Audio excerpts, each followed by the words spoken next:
नमस्कार, स्वागत है आप सभी का UP triple S C ANM. 9212 के रिजल्ट में जिन भी ए.एन.एम. बहनों का चयन नहीं हो पाया है, चाहे उनके अंक कट ऑफ अंक से कम रह गए हो या फिर उनकी ये शिकायत है कि हमारे अंक कट ऑफ अंक से ज़्यादा थे, उसके बाद भी हमारा सिलेक्शन नहीं हुआ। आप दोनों के लिए ये वीडियो काफ़ी ज़्यादा इंपॉर्टेंट होने वाली है।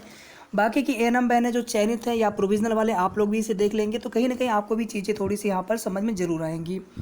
सबसे पहले यहाँ पर ध्यान से देखिए, जिनका चयन नहीं हो पाया है, कट ऑफ अंक से कम है, 1 नंबर कम हो, 2 नंबर कम हो, 3 नंबर कम हो, 4 नंबर कम हो, जितने भी आपके कम हो, इसमें जब सेकेंड लिस्ट की बात होती है या फिर वेटिंग लिस्ट की बात होती है, सेकेंड लिस्ट या वेटिंग लिस्ट एक ही चीज़ आप कह लीजिए, क्योंकि पहली लिस्ट के बाद जो सेकेंड लिस्ट आती है उसको वेटिंग लिस्ट ही कहा जाता है।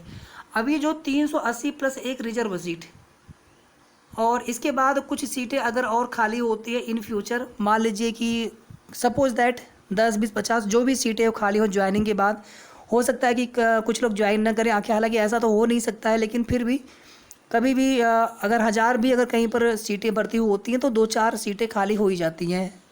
उसमें कुछ भी रीज़न हो सकता है किसी का कहीं और सिलेक्शन हो गया हो या किसी का कहीं और सिलेक्शन पहले से हो, फिर भी उन्होंने डॉक्यूमेंट वेरिफिकेशन कराया हो यहाँ पर, तो उनका भी फाइनल सेलेक्ट लिस्ट में नाम होता है, ज्वाइनिंग के लिए उनको भी बुलाया जाता है। तो कई सारे रीज़न हो सकते हैं।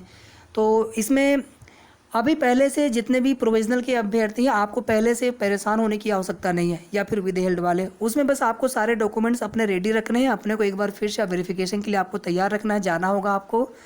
तो फिलहाल में यहाँ पर सीटें जो भी खाली बचेगी इन फ्यूचर, आप सभी को जितने भी अभ्यर्थी अचयनित हैं, ए.एन.एम. बहनें अचयनित हैं, वेटिंग लिस्ट के लिए, सेकेंड लिस्ट के लिए हमें प्रयास करना होगा। और मैं खुद जो है पर्सनली अपने स्तर से जितना हो पाएगा इसके लिए कोशिश करूंगा आयोग से कि सर इसमें जो है जितनी भी सीटें खाली बची उस पर एक प्रतीक्षा सूची वेटिंग लिस्ट का प्रावधान हो तुरंत। परिवार में रह करके परिवार की जिम्मेदारियों को संभालते हुए बहुत सारे ए.एन.एम. बहनें हो सकता है कि मैरिड ना हो, तो उनके लिए तो समझ में आता है, लेकिन जो मैरिड है, परिवार बच्चे की जिम्मेदारियों को संभालते हुए पढ़ाई करना, और कहीं ना कहीं कुछ अंकों से अगर सिलेक्शन रह गया तो अगर उनका हो जाता है इन वेटिंग लिस्ट पर या बची हुई सीटों पर चयन, तो कहीं ना कहीं उनके लिए बहुत बड़ी उम्मीद की किरण हो जाएगी। और ये तो अलग बात है कि चलिए फिर हम आने वाली भर्ती में ट्राई करेंगे या फिर कुछ लोग मुख्य सेविका वाले में कोशिश करेंगे, वो तो अलग बात है, लेकिन इस भर्ती में जो मेहनत की है अगर यहाँ पर हो जाता है तो ठीक है। यहाँ तक सभी को क्लियर है। इसके बाद देख लीजिए, जिनके अधिक अंक वाले जो भी शिकायतें आपकी हो रही हैं, देखिए मैं यहाँ पर बिल्कुल भी ये नहीं कह रहा हूँ कि सबका जो अंक ज़्यादा है कुछ कमियाँ रही होंगी, हो सकता है कि ऐसा हुआ हो। सबसे पहले आपको ये करना है, जितने भी हमारे ए.एन.एम. बहनें हैं, सबसे पहले आपको एक बार फिर से अपने OMR सीट, जिनको भी ये लगता है कि हमारे कट ऑफ अंक से ज़्यादा अंक हैं, तो सबसे पहले आपको करना ये है कि आप अपने अंक एक बार फिर से जोड़ें OMR सीट से। ये हमारी आप सभी से हम्बल रिक्वेस्ट है। हमने बहुत सारे लोगों का OMR सीट मंगवाया है व्हाट्सएप पे, लगभग 50, 55, 60 के आसपास, और बहुत सारे लोगों से हमने केवल पूछा है कि आपने टोटल कितने सही किए थे। अब एक भैया थे, हमने उनसे हम अभी जस्ट थोड़ी देर पहले बात कर रहे थे, उनका जो है 90 क्वेश्चन उन्होंने सही किया था, ठीक है। वो ए.एन.एम. बहन जो 90 क्वेश्चन, माफ़ी चाहूँगा, 90 क्वेश्चन उन्होंने टोटल किया था। अब उस 90 क्वेश्चन में जो है 60 प्रश्न उनके सही थे, 30 प्रश्न, 60 नहीं, कुछ 58 कुछ बता रहे थे वहाँ पर, 58 प्रश्न कुछ गलत बता रहे थे, या शायद 57 या 58 कुछ बता रहे थे, 58 मान के चलते यहाँ पर है, तो यहाँ पर कितना हो जाएगा, 32 क्वेश्चन यहाँ पे गलत हो जाएंगे, ठीक है। तो उन्होंने 58 अपना बताया कि हमारा 58 नंबर सही है, लेकिन हमारा सिलेक्शन क्यों नहीं हुआ। इसी में देखिए एक चीज़ आपको और भी क्लियर होने वाली है, डेट ऑफ बर्थ वाला मामला। डेट ऑफ बर्थ वाला जिनको भी ना पता हो आप देख लीजिए वीडियो, आपको समझ में आ जाएगी। तो यहाँ पर जितने गलत है ना, उसका नेगेटिव मार्किंग भी आपको निकालना होगा 4 से डिवाइड करके। यहाँ पर 8 मिला आपको, इसमें से 8 माइनस कर दीजिए, यहाँ पर आपको 50 मिला, ठीक है। तो जनरल में थी और उनका सिलेक्शन नहीं हो पाया है। तो यहाँ पर अगर देखेंगे ध्यान से तो जनरल की कट ऑफ 50 है, तो उनका सिलेक्शन तो हो जाना चाहिए था। लेकिन जनरल की जो कट ऑफ है, आप हमेशा कभी भी किसी भी भर्ती की जब कट ऑफ दी जाती है तो उसमें जो लास्ट सेलेक्टेड कैंडिडेट होते हैं उनकी डेट ऑफ बर्थ लिखी होती है। मान लीजिए जो लास्ट सेलेक्टेड कैंडिडेट है, सपोज दैट उनकी जो उम्र है 39 साल 11 मंथ और 29 डेज, इसको आप समझ लीजिए अच्छे से एक बार। डेट ऑफ बर्थ हमेशा नहीं देखा जाता है, सिर्फ और सिर्फ जब आपके नंबर कट ऑफ अंक के बराबर होते हैं तब आपको डेट ऑफ बर्थ से मतलब होता है। तो मान लीजिए जो लास्ट सेलेक्टेड कैंडिडेट है उनकी उम्र कितनी है, 39 साल 11 महीना 29 दिन। तो हो सकता है कि आपकी जो उम्र हो, आपकी जो एज हो 39 साल 11 महीना 28 दिन हो, यानी इससे कम होगी। अगर इससे ज़्यादा अगर आपकी उम्र निकलती है, जो भी डेट ऑफ बर्थ है आप वहाँ से एज कैलकुलेट करेंगे, अगर इससे ज़्यादा डेट ऑफ बर्थ, इससे ज़्यादा अगर आपकी उम्र होती है तो आपका सिलेक्शन 100% होगा। ज़्यादा उम्र वालों को वरीयता दी जाती है, कम उम्र वालों को वरीयता मतलब उनको बाद में प्रेफर किया जाता है। ये तब होता है कि जब लास्ट में मान लीजिए 10 सीटें हैं केवल खाली, सीटें भरते भरते लास्ट में 10 सीटें आई, 50 अंक वाले का जो नंबर मतलब उसके ऊपर 51 नंबर वाले सेलेक्ट हुए होंगे, 52 नंबर वाले, उसके ऊपर जितने भी ज़्यादा अंक वाले होंगे वे लोग सेलेक्ट हुए होंगे, और लास्ट में आते थे 10 सीट बची, 50 अंक वालों का नंबर लग गया आप सिलेक्शन में।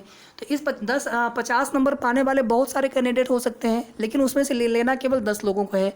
तो उसमें से देखते हैं कि सबसे ज़्यादा उम्र वाले वे 10 लोग कौन से हैं, उनको ले लेंगे, और उसमें जो लास्ट सेलेक्टेड कैंडिडेट होते हैं उनकी date of birth cut off के साथ लिख दी जाती है। फिर उसके बाद उतने ही अंक है, लेकिन उनकी उम्र कम होती जा रही, कम होती जा रही, कम होती जा रही है। डेट ऑफ बर्थ 81 से 82, 82 से 83, मतलब ऐसे बढ़ते जा रहा है, बढ़ता जाएगा, तो फिर उनका सिलेक्शन नहीं हो पाया है। तो ये रीज़न होता है कि कट ऑफ अंक के बराबर अंक होने के बावजूद भी सिलेक्शन नहीं हो पाया।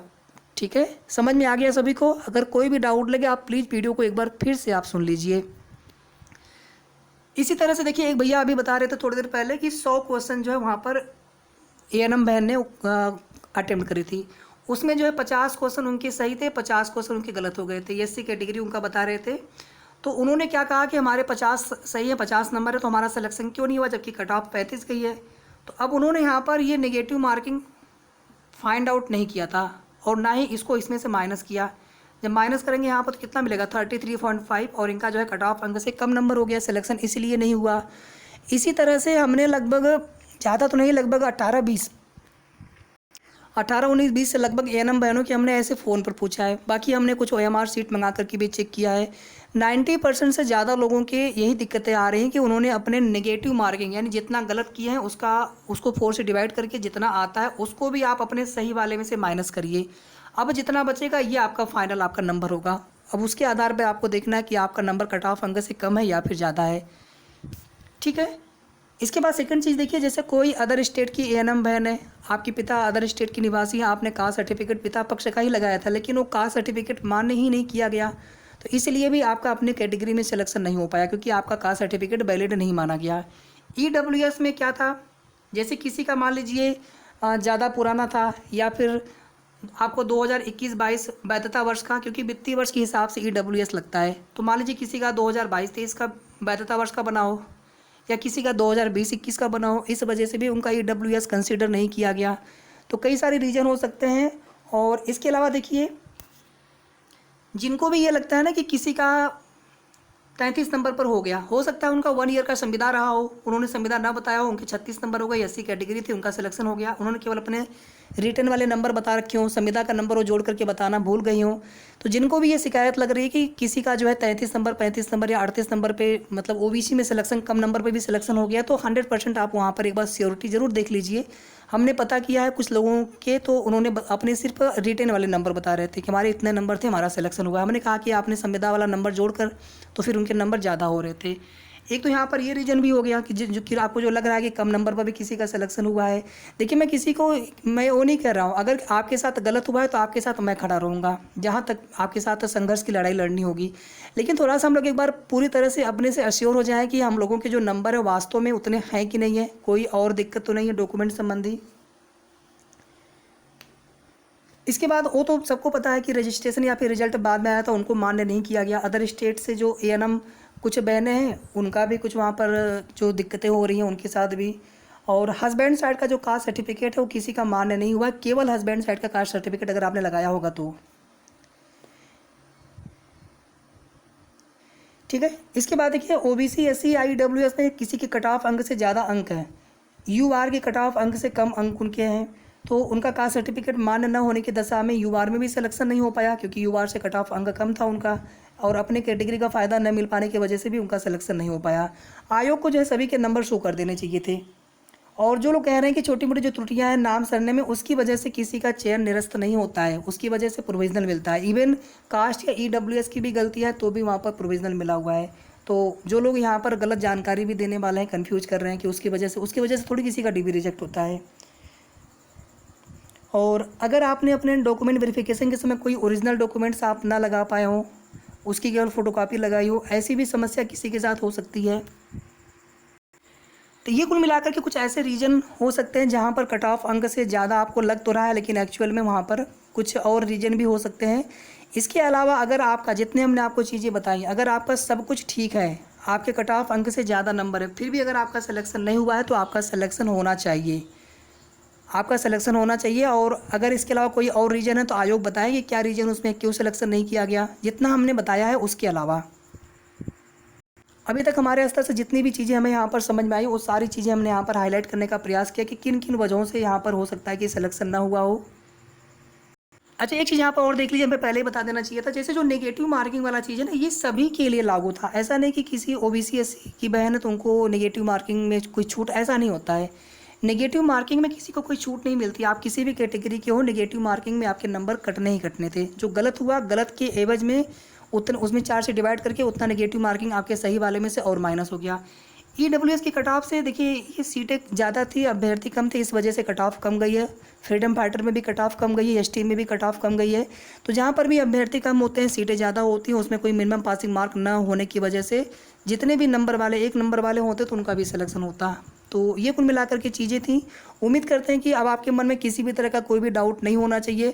हमारी कोशिश है कि आप तक सही जानकारी पहुँचे। जो भी कमियाँ रह गई हमसे, या जो भी हमसे थोड़ी सी मेहनत करने में, या मेहनत तो आपने पूरी की लेकिन थोड़ा सा कट ऑफ अंक से थोड़ा सा हम पीछे रह गए, तो कोशिश करेंगे। और वेटिंग लिस्ट में भी अभी उम्मीद है आगे भी भर्तियाँ आएंगी। हिम्मत रखिए आप सभी, निराश होने की बजाय हमें आगे बढ़ना है। और अगर किसी के साथ गलत हुआ है तो उसके लिए हम पूरी कोशिश करेंगे कि उनके साथ न्याय होना चाहिए।